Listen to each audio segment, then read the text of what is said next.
আসসালামু আলাইকুম। গল্পতরু হরর চ্যানেলে আপনাদের সবাইকে স্বাগত জানাচ্ছি। আমি রাজ।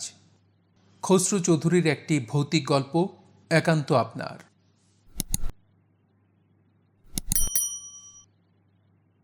পড়ছি গল্প একান্ত আপনার। বিখ্যাত ইংরেজ ভদ্রলোকটিকে চোখে পড়তেই দেখলাম তিনিও তাকিয়ে রয়েছেন আমার দিকে। স্যার গাই হলিস? জানতে চাইলাম আমি। হ্যাঁ, আপনি নিশ্চয়ই সাইকিয়াট্রিস্ট জন কারমোডি। মাথা ঝাঁকালাম, তারপর ভালো করে তাকালাম বিখ্যাত মানুষটির দিকে। লম্বা, হালকা পাতলা, এক মাথা হলুদাভ চুল, থোকা থোকা গোঁপ, পরনে টুইডের পোশাক, সম্ভবত কোনো এক পকেটে আছে একটা মনোকল, আর ছাতাটা ছেড়ে এসেছেন বাইরের কোনো ঘরে। কিন্তু অনেক ভেবেও বুঝতে পারলাম না ব্রিটিশ এম্বাসির স্যার গাই হলিস বিশাল এই শিকাগো শহরে আমার মতো একজন লোকের সঙ্গে কেন দেখা করতে এসেছেন। বসে পড়লেন স্যার গাই। গলাটা পরিষ্কার করে খানিকটা অস্বস্তি মাখা দৃষ্টি বুললেন চারপাশে।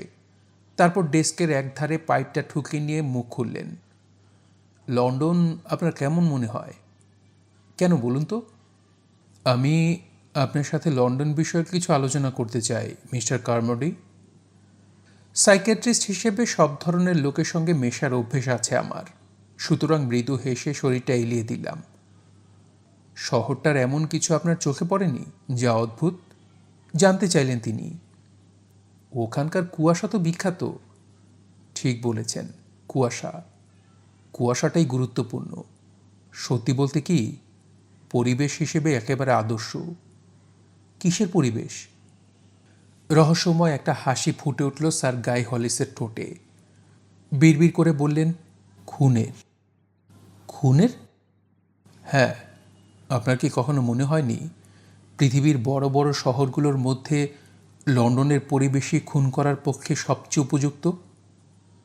ধারণাটা চমকপ্রদ। লন্ডন নরহত্যার আদর্শ জায়গা। প্রথমেই একেবারে সঠিক কথাটার উল্লেখ করেছেন আপনি, বললেন স্যার গাই। এরকম পরিবেশ সৃষ্টির ব্যাপারে কুয়াশার কোনো তুলনা হয় না। তাছাড়া এসব ব্যাপারে ব্রিটিশদের কিছু অদ্ভুত ধারণা আছে, যেটাকে আপনি বলতে পারেন খেলোয়াড়ি মনোবৃত্তি। হত্যাকে তারা একরকম খেলাই মনে করে। নড়ে চড়ে বসলাম। মতবাদটা সম্পূর্ণ নতুন। অবশ্য হত্যাকাণ্ডের পরিসংখ্যান দিয়ে আপনাকে আমি বিরক্ত করতে চাই না, ওসব রেকর্ড ঘাঁটলেই পাওয়া যায়। তবে এ কথা ঠিক যে ইংরেজ মাত্রই অপরাধের ব্যাপারে কৌতূহলী। একটা হত্যাকাণ্ড সংগঠিত হবার সাথে সাথে শুরু হয় উত্তেজনা। অপরাধী কি পুলিশকে বোকা বানাতে পারবে? সে সময়ের খবরের কাগজ একটু মনোযোগ দিয়ে পড়লেই আপনি সব বুঝতে পারবেন। প্রত্যেকে উন্মুখ হয়ে থাকে, কে হারে কে জেতে। ব্রিটিশ আইনে বন্দী নির্দোষ প্রমাণিত হবার আগ পর্যন্ত তাকে অপরাধী ভাবা হয়। এটা পুলিশের সুবিধে। কিন্তু এখানকার পুলিশকে আগ্নেয়াস্ত্র সাথে রাখার অনুমতি দেওয়া হয় না, যেটা অপরাধীদের সুবিধে। স্যার গাই ঠিক কি বলতে চান বুঝে উঠতে পারলাম না, তবু কোনো রকম বাধা না দিয়ে চুপ করে রইলাম। সত্যি বলতে কি, এইসব আইন কানুনের জন্যেই প্রত্যেকটা ইংরেজ হয়ে উঠেছে খুদে শার্লক হোমস। একটু থেমে আবার বললেন, কখনো লক্ষ্য করেছেন ব্রিটিশ উপন্যাস কিংবা নাটকে হত্যাকাণ্ড কতখানি জনপ্রিয়? হাসলাম আমি, বললাম, Angel Street, Ladies in Retirement, বললেন তিনি। Nice Must Fall, Payment Deferred, যোগ করলাম আমি। Laburnum Grove, Kind Lady, Love from Stranger, Portrait of a Man with Red Hair, Black Limelight. মাথা ঝাঁকালেন তিনি। আলফ্রেড হিচকক কিংবা এমলিন উইলিয়ামসের মতো সিনেমাগুলোর কথাই ধরুন না। অভিনেতা হিসেবে থাকতেন উইলফ্রেড লসন আর লেসলি ব্যাঙ্কস। চার্লস লটন, বলে চললাম আমি। Edmund Gwenn, Basil Rathbone, Raymond Massey, sir Cedric Hardwicke. আপনি দেখছি এসব ব্যাপারে বিশেষজ্ঞ, বললেন তিনি। মোটেই না, হাসলাম আমি। স্রেফ একজন সাইকিয়াট্রিস্ট। সামনে ঝুঁকে পড়লাম। স্বর একটু পরিবর্তন না করে বললাম, আমি শুধু জানতে চাই এসব মেলোড্রামাটিক আলোচনা করার জন্যে আপনি আমাকে বেছে নিলেন কেন? একটু থতমত খেয়ে গেলেন তিনি। চেয়ারে গায়ে লিয়ে দিয়ে চোখ পিটপিট করলেন। আসলে আমি এসব আলোচনা করতে চাইনি। বিড়বিড় করতে লাগলেন। না, মোটেই না। আমি শুধু একটা পদ্ধতি অনুসারে এগুচ্ছিলাম। এগুননি, বরং বলুন থেমে আছেন। স্যার গাই, চটপট করে বলে ফেলুন তো ঠিক কী বলতে চান। এভাবে কথা না বললে সাইকিয়াট্রিস্টদের চলে না। অন্তত আমি লোককে ভরকে দিয়ে অনেক ফল পেয়েছি। ফল এবারেও পেলাম। চোখ শুরু করে সামনে ঝুঁকে পড়লেন স্যার গাই। মিস্টার কারমোডি, বললেন তিনি, আপনি কখনো জ্যাক দ্য রিপারের নাম শুনেছেন? খুনি? জানতে চাইলাম আমি। হ্যাঁ, সবচেয়ে কুখ্যাত। স্প্রিং হিল জ্যাক কিংবা ক্রিপেনও যার কাছে তুচ্ছ। Jack the Ripper, red Jack. আমি তার কথা শুনেছি। তার ইতিহাস জানেন? দেখুন স্যার গাই, এসব কুসংস্কারাচ্ছন্ন খোশ গল্প করা আমাদের মানায় না। এবারের খোঁচাটাও জায়গা মতো লাগলো। লম্বা করে শ্বাস টানলেন তিনি। এটা খোশ গল্প নয়, এর সাথে জীবন মৃত্যু প্রশ্ন জড়িত। প্রায় আচ্ছন্ন হয়ে কথা বললেও খুব একটা বিরক্ত হলাম না। পৃথিবীর যাবতীয় অদ্ভুত অদ্ভুত গল্প শোনার জন্যে সাইকিয়াট্রিস্টদের পয়সা দেয়া হয়। চালিয়ে যান, বললাম আমি, শোনা যাক গল্পটা। একটা সিগারেট ধরিয়ে গল্প শুরু করলেন স্যার গাই। লন্ডন, 1888 সাল। গ্রীষ্মের শেষ আর শরৎকালের শুরুতেই ঘটল ঘটনাগুলো। হঠাৎ করে এসে হাজির হলো জ্যাক দ্য রিপার। ছুরি হাতে ছায়ামূর্তির মতো ঘুরতে লাগলো ইস্ট এন্ডে। আতঙ্ক ছড়িয়ে পড়ল হোয়াইট চ্যাপেল আর স্পিটাল ফিল্ডসে। সে কোত্থেকে এসেছে জানতে পারল না কেউ। তবে এটা বুঝতে কারো বাকি রইল না যে সে বয়ে এনেছে মৃত্যু, ছুরিকাঘাতে মৃত্যু। ছবার সে ছুরি নেমে এলো লন্ডনের মেয়েদের গলা আর শরীর লক্ষ্য করে।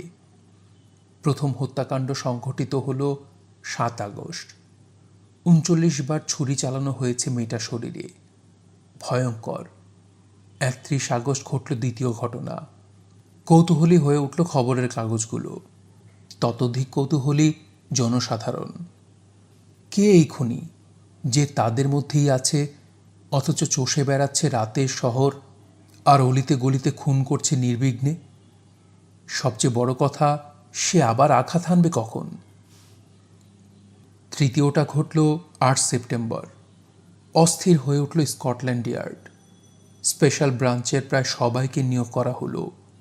এদিকে গড়ে উঠল গুজবের স্তূপ। খুনের নৃশংস ধরনই জন্ম দিল গুজবের।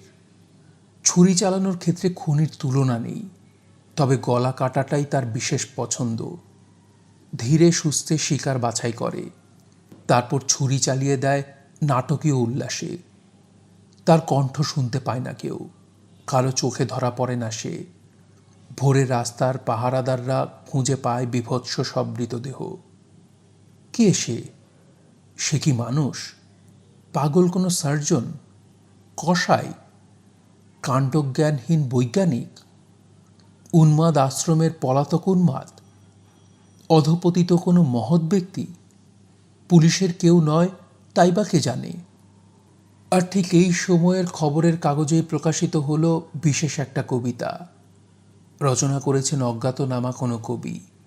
পড়ে মনে হয় জনসাধারণের গুঞ্জন বন্ধ করার লক্ষ্যেই যেন রচিত হয়েছে কবিতাটি। কিন্তু গুঞ্জন না কমে বরং আরও বেড়েই চলল। ওটার একটা স্তবক ছিল এরকম: কসাই নই আমি, নই ছাগল ছানা, নই আমি জাহাজের বিদেশি কাপ্তেন। তাহলে কে আমি? বন্ধুত্বে যার জুড়ি মেলা ভার, একান্ত আপনার জ্যাক দ্য রিপার। এবং 30 সেপ্টেম্বর ফাঁক হয়ে গেল আরও দুটো গলা। বাধা দিলাম স্যার গাইকে। চমৎকার, মন্তব্য করলাম আমি। ব্যঙ্গের একটা ক্ষীণ আভাস ফুটে উঠল কণ্ঠে। চোখ শুরু হয়ে এলো তাঁর, কিন্তু ওই পর্যন্তই। থতমত করতে লাগলো পুরো লন্ডন। অজানা এক আতঙ্কে কাঁপতে লাগলো সবাই। আবার কখন আঘাত হানবে রেড জ্যাক? ধীরে ধীরে পার হয়ে গেল অক্টোবর। কিছুই জানা গেল না রিপার সম্বন্ধে। সে যেন বাস করে কুয়াশার রাজ্যে। প্রথম নভেম্বরের হিমেল বাতাসের নিচে দাঁড়িয়ে দাঁড়িয়ে কাঁপতে লাগলো লন্ডনের রূপোপজীবিনীরা। প্রতিদিন সকালের সূর্য তাদের জন্য বয়ে আনল আশীর্বাদ। 9 নভেম্বর নিজের ঘরেই পাওয়া গেল মেয়েটিকে। অত্যন্ত শান্ত ভঙ্গিতে শুয়ে আছে সে। পাশেই সযত্নে সাজিয়ে রাখা হয়েছে তার মাথা আর হৃৎপিণ্ড। ছড়িয়ে পড়ল তীব্র আতঙ্ক, কিন্তু সে আতঙ্ক অর্থহীন। পুলিশ, সাংবাদিক আর সাধারণ মানুষ তটস্থ হয়ে রইল, কিন্তু আর আঘাত হানল না জ্যাক দ্য রিপার। মাসের পর মাস কেটে গেল। দেখতে দেখতে ঘুরে এলো বছর। ধীরে ধীরে কমে এলো কৌতূহল, কিন্তু স্মৃতি রয়ে গেল। কেউ বলল জ্যাক পালিয়ে গেছে আমেরিকায়, কেউ বলল আত্মহত্যা করেছে।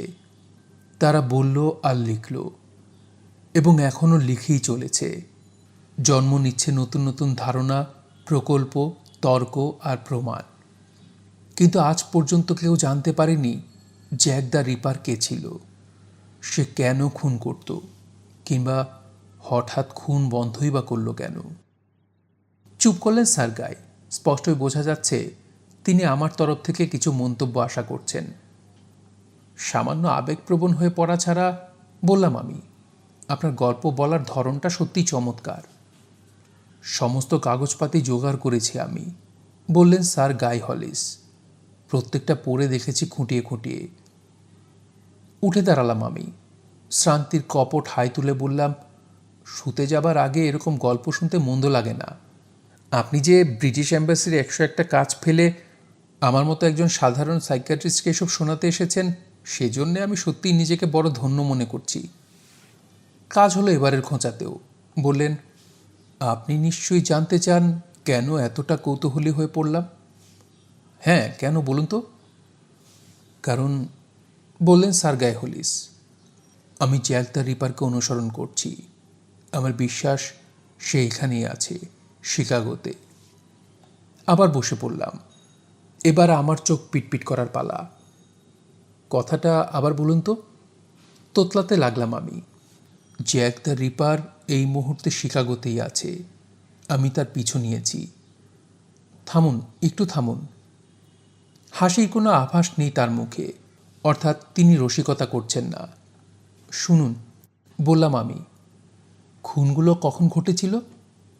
অগাস্ট থেকে নভেম্বর 1888 সাল। 1888?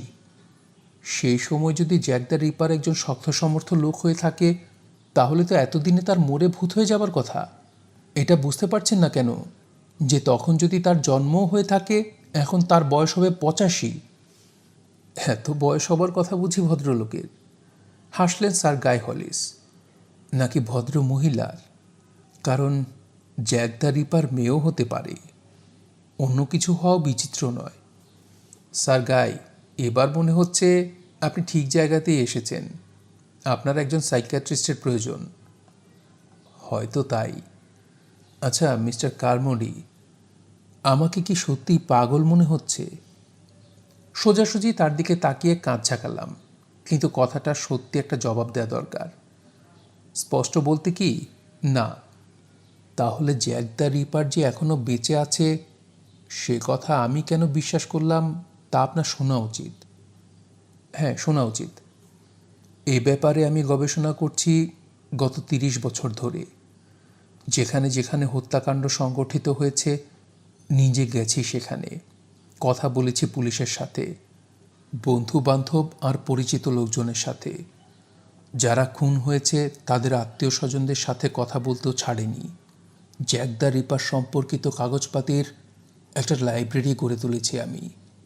অদ্ভুত কিম্ভূত প্রত্যেকটা মন্তব্য পড়েছি, কিন্তু তেমন কিছুই জানতে পারিনি। সেসব কাগজপাতির বর্ণনা দিয়ে আপনার বিরক্তি উৎপাদন করতে চাই না। যাই হোক, এই দিক দিয়ে সুবিধা না হলেও আরেক পথ ধরে এগোতে যথেষ্ট সুফল পেয়েছি। সেই সব অপরাধ নিয়ে গবেষণা শুরু করেছি যেগুলোর কোনো সমাধান হয়নি।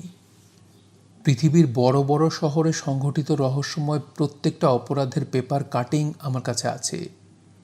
সান Francisco, Shanghai, Calcutta, Paris, Berlin, Pretoria, Cairo, Milan, Adelaide. এসব অপরাধের মধ্যে মেয়েদের গলা কাটার ব্যাপার আছে। হত্যার পর সারা শরীর খোঁচানো হয়েছে ছুরি দিয়ে। হ্যাঁ, আমি এগিয়েছি রক্ত শুকতে শুকতে। নিউ ইয়র্ক থেকে শুরু করে চষে ফেলেছি পুরো আমেরিকা। তারপর গেছি প্রশান্ত মহাসাগরীয় অঞ্চলে। তারপর আফ্রিকা, ইউরোপ, দক্ষিণ আমেরিকা হয়ে ফিরে এসেছি আবার।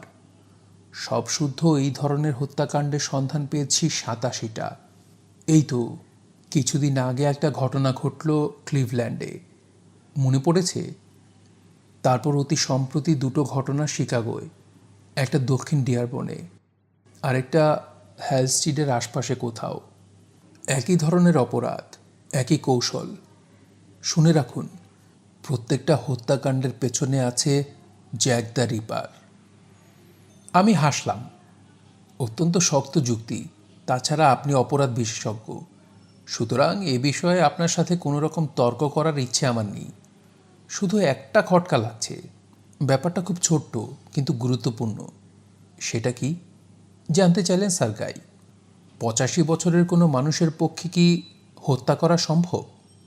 চুপ করে রইলেন স্যার গাই হলেস। এবারে সত্যি সত্যি কোণঠাসা করতে পেরেছি তাকে। কিন্তু মনে করুন তার বয়স বাড়ে না, ফিসফিস করে বললেন তিনি। কি বলতে চান? মনে করুন জ্যাক দ্য রিপার বুড়ো হয়নি। মনে করুন আজও সে যুবকই আছে। বেশ, আপনার খাতিরে না হয় এক মুহূর্তের জন্য মনে করলাম, কিন্তু এবার আপনাকে বাঁধার জন্য যে নার্স জাগতে হয়। আমি কিন্তু আপনার সঙ্গে কোনো রসিকতা করছি না, বললেন স্যার গাই। আমার কাছে যারা আসে তারা সবাই অবশ্য এরকম কথাই বলে। নানা রকম কথা শুনতে পায়, দেখতে পায় দৈত্যদানব। তবু অসাধারণ ক্ষমতা সম্পন্ন এই লোকগুলোকে বেঁধে রাখি আমি। কথাগুলো একটু বেশি নিষ্ঠুর হয়ে গেল, তবে ফল পেলাম হাতে নাতে। উঠে পড়ে আমার মুখোমুখি হলেন তিনি।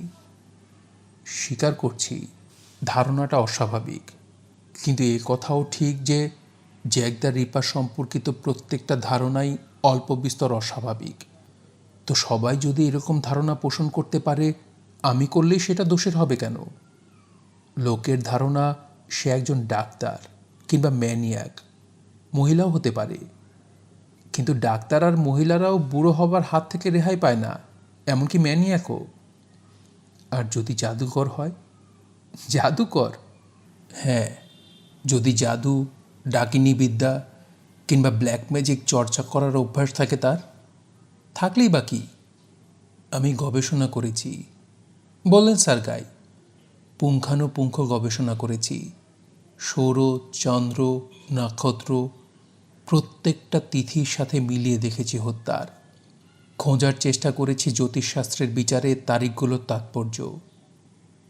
তার পাগলামি সম্বন্ধে আর কোনো সন্দেহই রইল না। তবু বাধা না দিয়ে শুনে চললাম কথাগুলো। এমনও তো হতে পারে যে স্রেফ হত্যার আনন্দেই হত্যা করেননি জ্যাক দ্য রিপার। আসলে ওগুলো ছিল উৎসর্গ। কীরকম? কাঁধ ঝাঁকালেন স্যার গাই। বলি, নরবলি। নির্দিষ্ট কিছু চান্দ্র বা নক্ষত্র তিথিতে রক্ত উৎসর্গ করলে বর দান করে আধারের ঈশ্বর, অনন্ত যৌবনের বর। যত সব আজগুবি কথা। না, আজগুবি নয়, তাই করেছে জ্যাক দ্য রিপার। আবার উঠে দাঁড়ালাম। আপনার ধারণাগুলো কৌতূহল সৃষ্টি করার পক্ষে যথেষ্ট, কিন্তু স্যার গাই, আপাতত অন্য একটা ব্যাপার জানার জন্য কৌতূহল জাগছে আমার।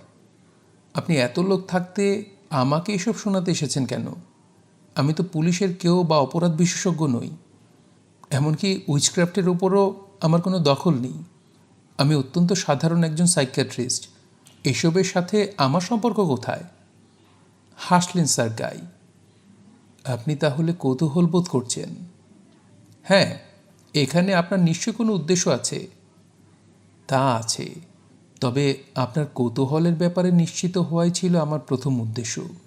এবার শুনুন আমার পরিকল্পনা। বলুন। বেশ কিছুক্ষণ আমার দিকে তাকিয়ে থাকার পর মুখ খুললেন স্যার গাই হলেস। জন কারমোডি, আমি আর আপনি মিলে জ্যাক দ্য রিপারকে বন্দি করতে চলেছি। প্রথম সাক্ষাতে এসব কথাই বলছিলেন স্যার গাই। এতে তার চরিত্রেরও অনেকটা আন্দাজ পাওয়া যায়। অবশ্য তার ধারণার মধ্যে কোনো জটিলতা নেই, তবে ওটাকে ধারণা না বলে অনুমান বলাই ভালো। এখানকার লোকেদের খুব ভালো করে চেনার কথা আপনার, বললেন তিনি। আর সেই জন্যেই আমি আপনার কাছে এসেছি। লেখক, চিত্রকর, কবি, মোট কথা এখানকার বুদ্ধিজীবী, বোহেমিয়ান, আতপাগলা সব ধরনের লোকের সংস্পর্শেই এসেছেন আপনি, এবং এদের মধ্যেই লুকিয়ে থাকতে পারে জ্যাক দ্য রিপার। সুতরাং এদের সাথে যদি পরিচয় করিয়ে দেন, আমি হয়তো ঠিক লোকটাকে চিনে নিতে পারবো। পরিচয় করিয়ে দিতে তো কোনো অসুবিধা নেই, বললাম আমি, কিন্তু আপনি কি তাকে চিনতে পারবেন? তার চেহারা কেমন আপনি জানেন না। সে যুবকও হতে পারে, বৃদ্ধও হতে পারে। তাছাড়া সে করেই বা কি? ধনী, দরিদ্র, ভিক্ষুক, চোর, ডাকাত, আইনজীবী, সে হতে পারে এর যে কোনো একটা। তাই বলছি, চিনতে পারবেন তো? সে দেখা যাবে। সশব্দে শ্বাস ফেললেন স্যার গাই। কিন্তু তাকে খুঁজে বের করতেই হবে, এক্ষুনি। এত তাড়া কিসের? আবার শ্বাস ফেললেন স্যার গাই। আগামী 2 দিনের মধ্যে সে আবার খুন করবে। আপনি নিশ্চিত? আগেই বলেছি, হত্যার তারিখ নিয়ে গবেষণা করেছি আমি। অন্তত যৌবন বজায় রাখতে হলে আগামী 2 দিনের মধ্যে আর একটা খুন তাকে করতেই হবে। সুতরাং যেভাবেই হোক তার আগে বন্দি করতেই হবে তাকে। কিন্তু এতে আমার ভূমিকা কোথায়? আপনি শুধু আপনার বন্ধু বান্ধবদের সাথে আমার পরিচয়টা করিয়ে দিন, আমাকে নিয়ে চলুন পার্টিতে। কিন্তু আমার বন্ধু বান্ধবরা সবাই স্বাভাবিক মানুষ। রিপারও তাই, সম্পূর্ণ স্বাভাবিক। শুধু নির্দিষ্ট কিছু রাতে সে হয়ে ওঠে রক্তপিপাসু দানব। বেশ, বললাম আমি, আপনাকে পার্টিতে নিয়ে যাব। এতক্ষণ ধরে যেসব কথা আপনি বললেন সেগুলো ভুলে যাবার জন্যও অন্তত খানিকটা মদ আমার খাওয়া দরকার। সেই সন্ধ্যাতেই তাকে নিয়ে গেলাম লেস্টার ওয়েস্টনের স্টুডিওতে। এলিভেটরে উঠে তার চিলেকোঠার দিকে যেতে যেতে সতর্ক করে দিলাম স্যার গাইকে। বেস্টন কিন্তু সত্যিকারের ছিটগ্রস্ত, তার অতিথিরাও তাই। সুতরাং যে কোনো পরিস্থিতির জন্য তৈরি থাকবেন। সে আমি আগেই চিন্তা করেছি। গম্ভীর গলায় কথাটা বলে প্যান্টের পকেট থেকে একটা রিভলভার বের করলেন স্যার গাই। এসব কি? এখানেই যে তাকে পাওয়া যাবে না সে কথা কে বলতে পারে? আমাকে বাধা দিয়ে বলে উঠলেন তিনি। কিন্তু গুলি ভরা রিভলভার নিয়ে পার্টিতে যাওয়া চলে না। ঘাবড়াবেন না, নিতান্ত প্রয়োজন ছাড়া কিছু করব না। বিস্মিত হলাম আমি। আচরণ দেখে স্যার গাইকে স্বাভাবিক মানুষ বলে ভাবা কঠিন। এলিভেটর থেকে বেরিয়ে এগোতে লাগলাম বেস্টনের ঘরের দিকে। তো ফিসফিস করে বললাম আমি, কিভাবে পরিচয় করিয়ে দেব আপনাকে? আপনার সত্যিকারের পরিচয় আর এখানে আসার উদ্দেশ্য খুলে বলবো সবাইকে? কোনো যায় আসে না, খোলামেলা হওয়াই তো ভালো। কিন্তু এতে একটা ঝুঁকি রয়ে যাচ্ছে না? জ্যাক দ্য রিপার যদি সত্যি সত্যি থাকে এখানে, আপনার পরিচয় পাবার সাথে সাথে কি গা ঢাকা দেওয়ার একটা চেষ্টা করবে না সে? আমার তো মনে হয় যদি সেরকম কিছু ঘটে, আমার নাম শুনে মুহূর্তের জন্য হলেও ঘাবড়ে গিয়ে সে প্রকাশ করে ফেলবে নিজেকে। সাইকিয়াট্রিস্ট হিসেবেও আপনি বিখ্যাত হতে পারতেন, বললাম আমি। আপনার এই পরিকল্পনা সত্যিই তুলনাহীন। তবে আবার সাবধান করে দিচ্ছি, এদের মাথায় কিন্তু আসলেই ছিট আছে। স্যার গাই হাসলেন। সেজন্য আমি সম্পূর্ণ প্রস্তুত।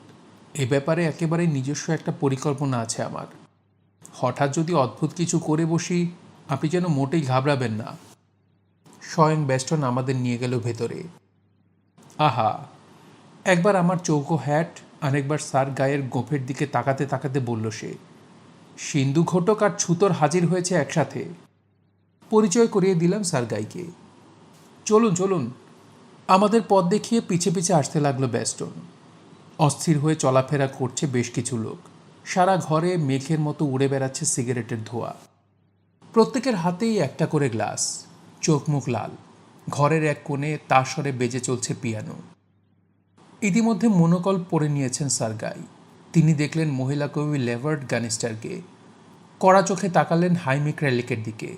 হাইমি বসেছিলেন মেঝের ওপরে। মদ আনার জন্য ডাইনিং রুমের দিকে যাবার সময় ডিক পুল হঠাৎ তার পেটের উপর পা তুলে দিতেই চেঁচিয়ে উঠল বেচারি। কমার্শিয়াল আর্টিস্ট নাদিয়া ভিলিনভ যে জনি ওডকার্টের উল্কির নিন্দা করল, সেটাও তার কান এড়ালো না। পর্যবেক্ষণ হয়তো আরও কিছুক্ষণ চলত, কিন্তু হঠাৎ ঘরের মাঝখানে এসে দাঁড়ালো লেস্টার ব্যাস্টন। একটা পাত্র মেঝের উপর আছড়ে ফেলে চুপ করতে বলল সবাইকে। আজ বিখ্যাত দুজন লোক এসেছে আমাদের মাঝখানে। আমাদের দিকে হাত শূন্য গ্লাসটা ঝাঁকাতে ঝাঁকাতে কান ফাটানো চিৎকার করে বলতে লাগলো ব্যাস্টন। সিন্ধু ঘটক হলেন ব্রিটিশ অ্যাম্বাসির স্যার গাই হলিস। ছুতোর আর কেউ নন, আমাদের সুপরিচিত বিখ্যাত সাইকিয়াট্রিস্ট জন কারমোডি। কথা শেষ করেই খপ করে স্যার গায়ের হাত চেপে ধরল সে। হিড় হিড় করে টেনে নিয়ে চলল ঘরের মাঝখানে। মনে হলো তিনি বোধহয় আপত্তি করবেন, কিন্তু চোখ টিপে আমাকে আশ্বস্ত করলেন স্যার গাই। সত্যিই যে কোনো পরিস্থিতির জন্য তৈরি হয়ে আছেন তিনি। কিছু মনে করবেন না স্যার গাই, বলল ব্যাস্টন। নতুন কোনো অতিথি এলে তাকে প্রশ্ন করা আমাদের প্রথা। আপনি জবাব দিতে প্রস্তুত আছেন তো? মৃদু হেসে মাথা ঝাঁকালেন স্যার গাই। বেশ, বিড়বিড় করে বলল ব্যাস্টন। বন্ধুগণ, এবারের মাল এসেছে ব্রিটেন থেকে, এসো সবাই। শুরু হয়ে গেল প্রশ্নবাণ। শোনার ইচ্ছে ছিল আমার, কিন্তু আমাকে চোখে পড়ার সাথে সাথে ছুটে এলো উদ্ভিন্ন যৌবনা লিডিয়া ডেয়ার। টেনে নিয়ে গেল ভেস্টিবিউলে। ওর হাত থেকে রেহাই পেয়ে ফিরে আসতে দেখি আসর একেবারে জমে উঠেছে। এতক্ষণ অন্যেরা প্রশ্ন করছিল, এবার এগিয়ে এলো ব্যাস্টন। জনাব সিন্ধু ঘটক, আজ রাতে আপনার এখানে আসার উদ্দেশ্যটা জানতে পারি কি? আমি জ্যাক দ্য রিপারকে খুঁজছি। কেউ হাসল না। ভীষণ অবাক হলাম, কিন্তু পরক্ষণেই ভাবলাম এরাও নিশ্চয়ই আমার মতোই ব্যাপারটাকে গুরুত্ব দেয়নি। লেভার্ড গনিস্টার, হাইমে ক্র্যালিক, নিরীহ ডিক পুল, নাদিয়া ভিলিনভ, জনি ওটকার আর তার স্ত্রী, বার্কলে মেলটন, লিডিয়া ডেয়ার, এরাও নিরীহ, নিতান্তই ভালো মানুষ। কিন্তু ডিক পুল জোর করে হাসছে কেন? হাসি লুকিয়ে রাখতেই বা ব্যস্ত কেন বার্কলে মেলটন? বুঝতে পারছি এসব চিন্তার কোনো মানে হয় না। তবু আজ যেন একেবারেই নতুন চোখে দেখছি অতি পরিচিত এই লোকগুলোকে। নির্দোষ পার্টিতে যেমন দেখা যায়, তার আড়ালে লুকিয়ে আছে প্রত্যেকেরই একটা করে গোপন জীবন। কারা লুকোতে চাইছে সেই স্বরূপ? এদের মধ্যে কারা পূজা করে অশুভের? এমনকি লেস্টার ব্যাস্টনও কি সন্দেহের বাইরে? আমরা সবাই ভালো মানুষ, কিন্তু বিশেষ কোনো মুহূর্তে আমাদের মধ্যে কেউ হয়তো হয়ে ওঠে রক্তলোলুপ দানব। আমি জানি এখন এখানকার সবাই সবাইকে দেখছে সন্দেহের চোখে। চুপচাপ দাঁড়িয়ে আছেন স্যার গাই, তাড়িয়ে তাড়িয়ে উপভোগ করছেন নিজের সৃষ্ট পরিবেশ। কিন্তু পৃথিবীতে এত কিছু থাকতে তিনি বা জ্যাক দ্য রিপারকে নিয়ে ব্যস্ত হয়ে উঠলেন কেন? এমনও তো হতে পারে যে তিনি নিজে লুকিয়ে রাখতে চাইছেন রহস্যজনক কোনো অধ্যায়। স্বভাবসিদ্ধ ভঙ্গিতে থমথমে আবহাওয়াটা হালকা করে তুলল ব্যাস্টন। জনাব সিন্ধু ঘটক কিন্তু আমাদের সাথে কোনো রকম রসিকতা করেননি। স্যার গায়ের পিঠে একটা চাপড় মেরে তাকে জড়িয়ে ধরল সে। তিনি সত্যিই জ্যাক দ্য রিপারের পিছু নিয়েছেন। তোমাদের নিশ্চয় মনে আছে কিংবদন্তি সেই খুনির কথা? তার ধারণা রিপা শুধু বেঁচেই নেই, ছুরি নিয়ে ঘুরে বেড়াচ্ছে এই শিকাগো শহরে। সত্যি বলতে কি, গলা একেবারে নামিয়ে ফেলল ব্যাস্টন, তিনি বিশ্বাস করেন আমাদের মধ্যেই কেউ একজন জ্যাক দ্য রিপার। খুক খুক করে হাসতে লাগলো সবাই। কড়া চোখে লিডিয়া ডেয়ারের দিকে তাকালো ব্যাস্টন। তোমাদের অত খুশি হবার কিছু নেই, চেঁচিয়ে উঠল সে। জ্যাক দ্য রিপার মেয়েও হতে পারে। হয়তো তার আসল নাম ছিল জিল দ্য রিপার। তার মানে আপনি আমাদেরও সন্দেহ করছেন? স্যার গায়ের দিকে তাকিয়ে বলল লেভার্ড গনিস্টার। কিন্তু জ্যাক দ্য রিপার লোকটা কি অনেক আগেই উধাও হয়ে যাননি, 1888 সালে? আরে বাবা, মাঝখান থেকে বলে উঠল ব্যাস্টন। তুমি এত কিছু জানলে কিভাবে? সন্দেহজনক। ওর দিকে সতর্ক দৃষ্টি রাখুন স্যার গাই। দেখে যা মনে হচ্ছে ওর বয়স হয়তো মোটেই অত কম নয়। এইসব মহিলা কবিদের অতীত কখনোই সুবিধের হয় না। একেবারেই তরল হয়ে গেল পরিবেশ, আর ঠিক তখনই জিনিসটা চেপে ধরল ব্যাস্টন। বুঝতে পারছো কিছু? চিৎকার করে উঠল সে। জনাব সিন্ধু ঘটকের কাছে একটা আগ্নেয়াস্ত্র আছে। স্যার গায়ে বাধা দেবার আগেই তার পকেট থেকে রিভলভারটা বের করে নিল ব্যাস্টন। উদ্বিগ্ন চোখে তাকালাম আমি, কিন্তু চোখ টিপে আবার আমাকে আশ্বস্ত করলেন তিনি। সুতরাং চুপচাপ ব্যাস্টনের কার্যকলাপ দেখতে লাগলাম আবার। জনাব সিন্ধু ঘটকের সাথে খারাপ ব্যবহার করাটা মোটেই উচিত হবে না, চিৎকার করে বলল সে। কারণ শুধু এই পার্টিতে যোগদানের উদ্দেশ্যে তিনি এসেছেন সুদূর ইংল্যান্ড থেকে। তাকে বরং একটা সুযোগ দেই আমরা। তোমরা যদি স্বীকার নাই করো, তিনি নিজে খুঁজে বের করবেন খুনিকে। কিভাবে জানতে চাইল জনি ওডকার্ট। 1 মিনিটের জন্য বাতি নিভিয়ে দেব আমি। রিভলভার হাতে অন্ধকারে দাঁড়িয়ে থাকবেন স্যার গাই। এই ঘরের মধ্যে যদি সত্যিকার রিপার থাকে, অন্ধকারের সুযোগে হয় সে রিভলভারটাকে কেড়ে নেওয়ার চেষ্টা করবে, নয়তো খতম করে দেবে তার অনুসরণকারীকে। মৃদু প্রতিবাদ করতে চাইলেন স্যার গাই, কিন্তু চারপাশের হুল্লোড়ে হারিয়ে গেল তার কণ্ঠ। এদিকে আমি এগুবার আগেই দ্রুত পায়ে সুইচের কাছে গিয়ে পৌঁছল ব্যাস্টন। কেউ নড়বে না, গলায় কপট গাম্ভীর্য যোগ করল সে। পুরো 1 মিনিট আমরা অন্ধকারে থাকব। হয়তো সে সময় আমাদের জীবন নির্ভর করবে নৃশংস এক খুনির করুণার উপর। নিভে গেল বাতি। খুক খুক করে হেসে উঠল কে যেন। ভেসে এলো পদশব্দ, ফিসফাস। আমার মুখে হাত বুলিয়ে দিল কেউ। টিকটিক করে এগিয়ে চলেছে ঘড়ির কাঁটা, কিন্তু তার চেয়ে জোরে শব্দ হচ্ছে আমার হৃৎপিণ্ডের।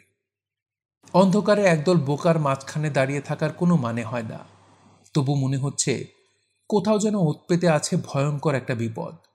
এরকম অন্ধকারেই চুপি চুপি ঘুরে বেড়াতো জ্যাক দ্য রিপার। সাথে থাকতো একটা ছুরি। কার্যকলাপ দেখে পরিষ্কার বোঝা যায় সে আসলেই একটা উন্মাদ। কিন্তু উন্মাদ হোক আর যাই হোক, অনেকদিন আগেই তার দেহ মিশে গেছে মাটির সাথে। হঠাৎ আর্তনাদ করে উঠলেন স্যার গাই হলিস। তারপরেই ভারী কিছু পতনের শব্দ। সুইচ টিপে আলো জ্বালিয়ে দিল ব্যাস্টন। সমস্বরে চিৎকার ছাড়ল সবাই। ঘরের মাঝখানে উপুর হয়ে পড়ে আছেন স্যার গাই, রিভলভারটা তখনও শক্ত করে ধরা। একে একে তাকালাম সবার মুখের দিকে। আতঙ্কিত হলে কত বিচিত্র রূপিনা ধারণ করে মানুষের মুখ। কেউ পালিয়ে যায়নি। ওদিকে আগের মতোই উপুর হয়ে পড়ে আছেন স্যার গাই হলিস। ফুঁপিয়ে উঠে মুখ ঢাকল লেভার্ড গনিস্টার।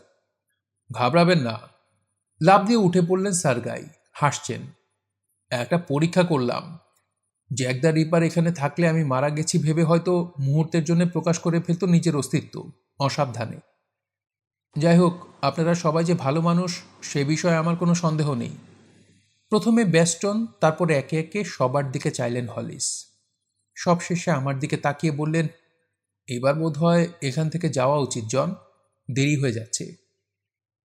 ঘুরে ক্লজেটের দিকে রওনা দিলেন তিনি, পিছে পিছে আমি। একটা কথাও বলল না কেউ। এরপরে পার্টি আর জমল না মোটেই। পরদিন সন্ধ্যায় স্যার গাইয়ের সাথে দেখা করলাম দক্ষিণ হ্যালস্টিডের পূর্ব নির্ধারিত স্থানে। গত রাতে ওই ঘটনার পর আমি যে কোনো ধরনের পরিস্থিতির জন্য প্রস্তুত। স্যার গাইকে চোখে পড়তে নিঃশব্দে এগিয়ে গেলাম আমি। তারপর হঠাৎ ঝাঁপিয়ে পড়লাম পেছন দিক থেকে। ভৌ, হাসলেন তিনি, কিন্তু নিজের অজান্তেই বাম হাতটা চলে গেছে রিভলভারের কাছে। তৈরি জানতে চাইলাম আমি।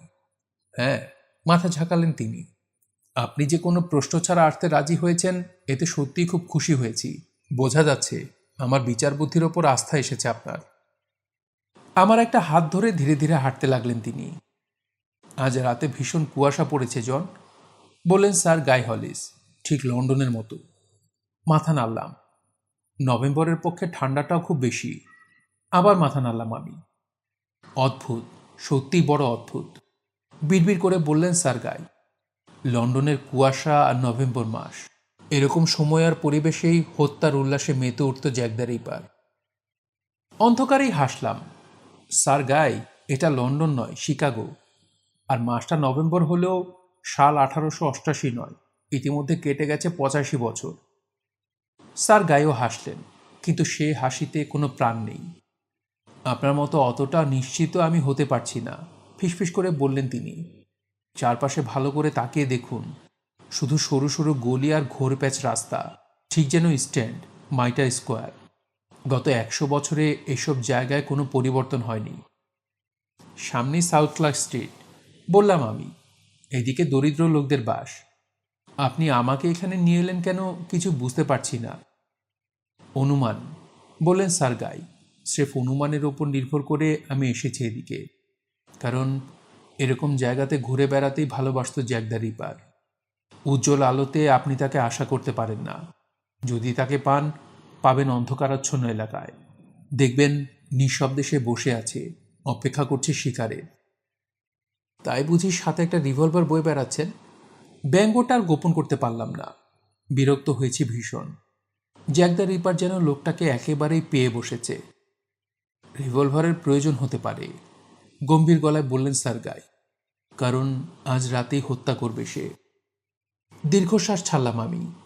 কুয়াশাচ্ছন্ন নির্জন রাস্তা ধরে এগিয়ে চললাম দুজনে। এখানে ওখানে দু একটা দরজার ওপর জ্বলছে শুধু মিটমিটে বাতি, তাছাড়া চারপাশ ঢাকা পড়েছে গাঢ় অন্ধকারে। হঠাৎ একটা চিন্তা চমকে তুলল আমাকে। পরিবেশটা ধীরে ধীরে প্রভাব বিস্তার করছে আমার উপর। মাথা ঠান্ডা না রাখলে হয়তো স্যার গায়ের মতো উন্মাদনা পেয়ে বসবে আমাকে।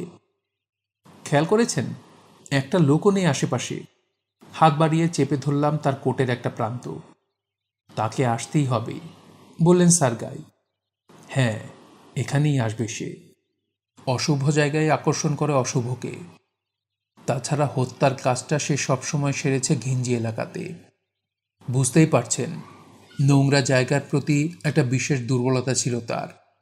তাছাড়া হত্যার জন্য সে যেসব মেয়েদের খুঁজত, এ ধরনের জায়গাতেই তাদের পাওয়া যায় সহজে। হাসলাম আমি। তাহলে চলুন, নোংরা জায়গাতেই যাওয়া যাক। ঠান্ডায় হাত পা একেবারে জমে যাবার জোগাড়, খানিকটা মদ না খেলেই নয়। আপনারা ব্রিটিশ, আপনাদের পক্ষে এই ঠান্ডা কিছু না হলেও আমার পক্ষে সহ্য করা অসম্ভব। একটা গলির মুখে এসে দাঁড়ালাম আমরা। গলির ভেতরে একটা সুড়িখানা। এখানেই ঢুকে পড়ি, কাঁপতে কাঁপতে বললাম আমি। আর তো পারি না। চলুন, বললেন সার্গাই। গলিটাতে ঢুকে পড়লাম আমরা। দরজার সামনে গিয়ে থেমে গেলাম আমি। কি দেখছেন, জানতে চাইলেন তিনি।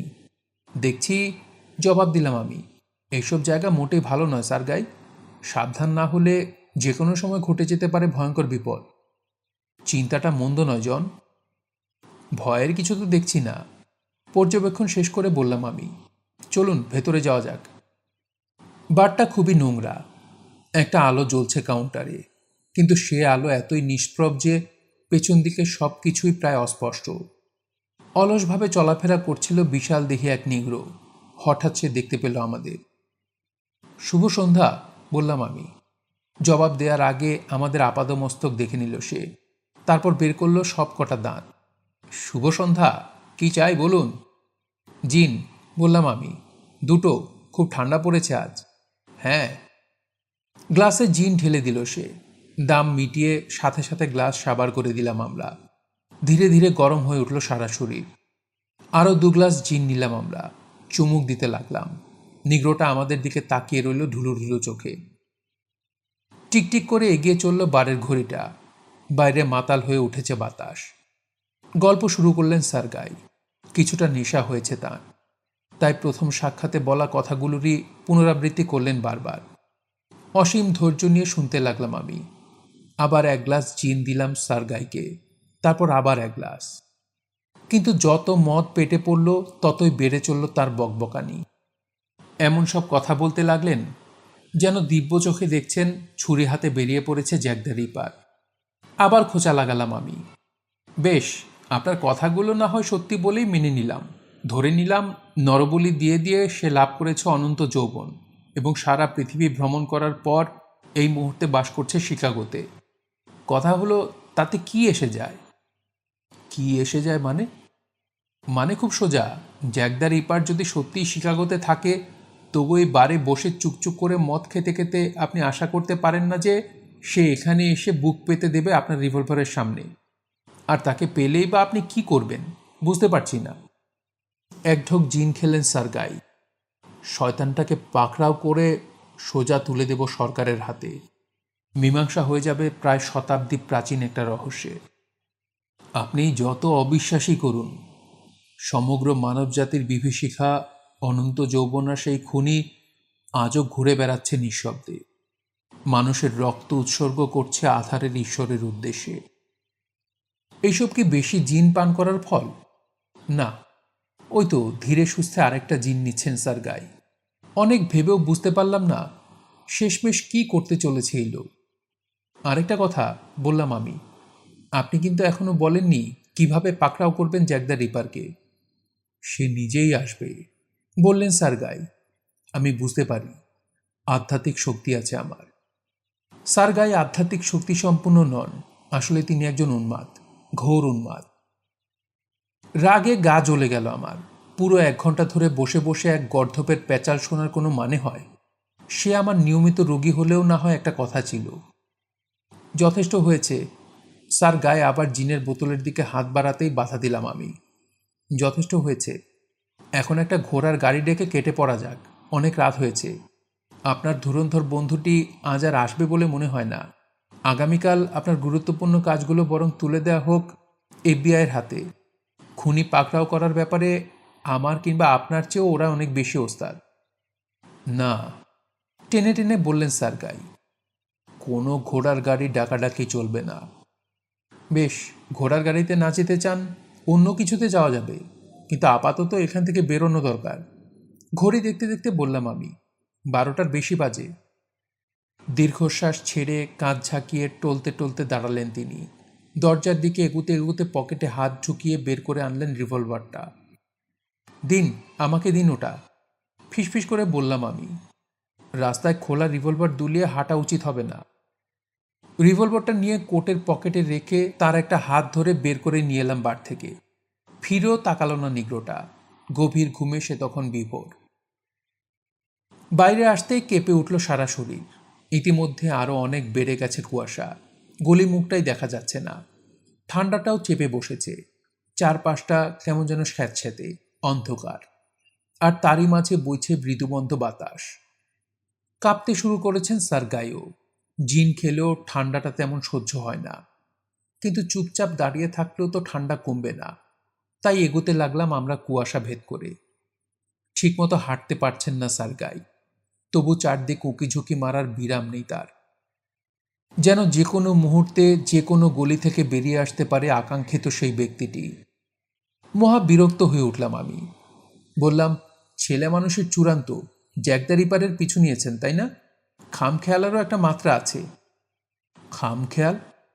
আমার দিকে তাকালেন স্যার গাই। মুখ দেখে বোঝা যাচ্ছে ভীষণ আহত হয়েছেন ভদ্রলোক। আপনি এটাকে খামখেয়াল বললেন? নয়তো কি, বিড়বিড় করে বললাম আমি। কিংবদন্তি সেই খুনির পিছনে আর কোনো অর্থ আছে? দৃষ্টি কঠোর হয়ে উঠল তাঁর। ফিসফিস করে বললেন, লন্ডনে 1888 সালে যেসব মেয়েদের রিপার হত্যা করে নৃশংসভাবে, তাদের মধ্যে একজন ছিল আমার মা। কি বললেন? বাবা আর আমি শপথ নিই, যেভাবেই হোক প্রতিশোধ নিব এই মৃত্যুর। আমার মতোই রক্তের গন্ধ শুকতে শুকতে এগোতে থাকেন বাবা। কিন্তু 1926 সালে অজ্ঞাতনামা এক আততায়ীর ছুরিকাঘাতে বাবা মারা যান হলিউডে। পৃথিবীর কেউ না জানলেও আমি জানি কে ছিল সেই আততায়ী। এরপরে স্বাভাবিকভাবেই দায়িত্বটা এসে পড়ে আমার ওপর। দায়িত্বটা পালিত হবে সেদিন যেদিন তাকে শেষ করতে পারবো নিজ হাতে। সে আমার মায়ের জীবন নিয়েছে, আরও অনেকের জীবন নিয়েছে, কেবল নিজে বেঁচে থাকার নারকীয় উদ্দেশ্যে। সে অত্যন্ত চালাক, শয়তানের চেয়েও ধুরন্ধর, কিন্তু আমার হাত থেকে নিস্তার পাবার কোনো উপায় তার নেই। স্যার গাই, এখানেও যে একটা খটকা থেকে যাচ্ছে। কি? 1888 সালে যদি আপনার জন্ম হয়ে থাকে, এখন তাহলে আপনার বয়স 85 হবার কথা। অথচ আপনিও তাহলে অনন্ত যৌবনের বর পেয়েছেন। হাসলেন স্যার গাই। হয়তো প্রতিশোধ নেবার প্রবল আকাঙ্ক্ষাই আজও আমাকে এতটা সুস্থ রেখেছে। এতক্ষণে সব বুঝলাম। পিছু তিনি ছাড়বেন না। তার ইচ্ছে জ্যাক দ্য রিপারের মতোই অদম্য। আগামীকাল ঠান্ডা মাথায় আবার তিনি শুরু করবেন অনুসরণ। অবশ্য 2 দিন আগে হোক আর পরেই হোক, কাগজপাতিগুলো তাকে তুলে দিতেই হবে এফবিআইয়ের হাতে। আর তাতে কাজটা বরং অনেক সোজা হয়ে যাবে। চলুন, এগুতে বললাম তাকে। 1 মিনিট, বললেন স্যার গাই। রিভলভারটা দিন তো। খুব দ্রুত আবার দৃষ্টি বোলালেন চারদিকে। ওটা সাথে না থাকলে কেমন যেন অস্বস্তি লাগে। অন্ধকার একটা গলির দিকে এগিয়ে চললেন স্যার গাই। আমি যেতে চাইলাম না, কিন্তু তিনি নাছোড়বান্দা। রিভলভারটা দিন জন, আবার বললেন তিনি। বেশ। কোটের পকেটে হাত ঢুকিয়েই আবার বের করে আনলাম আমি। রিভলভার কই? বললেন তিনি। ওটা তো ছুরি। জানি। ছুরি উঁচিয়ে দ্রুত ঝুঁকে পড়লাম সামনের দিকে। জন! আর্তনাদ করে উঠলেন স্যার গাই হলিস। জন নয়, যেন বাতাসকে শোনাচ্ছি আমি। এমনভাবে ফিসফিস করে উঠলাম আমি। বলুন জ্যাক।